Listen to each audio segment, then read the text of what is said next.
Hello, I'm Heather Hansen O'Neill, and I'm here to talk to you a little bit today about sales, about the sales formula for how you can succeed.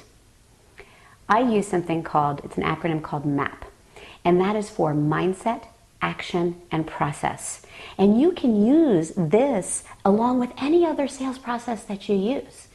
This is an additional level that takes you as a sales professional to another realm of success.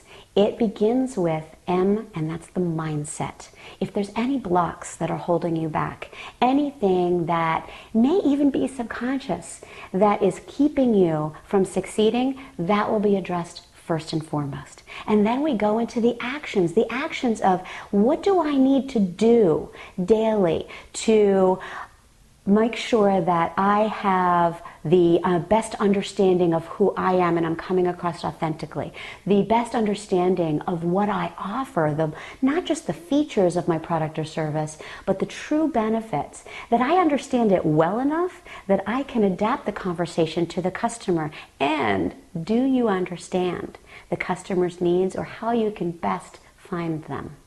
That's part of the action step. And once you do that, we get to the process. And that's a process for follow-up.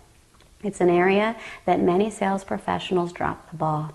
And so we do a great in-depth understanding of specifically what you need to do to consistently follow up in a value-driven way so that you stand out from other professionals in your field. This is my formula, my map for sales success. And if you would like more information, how it can help you, please contact me at heather@fireinfive.com, or you can call me at 203-312-4990, or you can check out the website at innovativeteamdevelopment.com.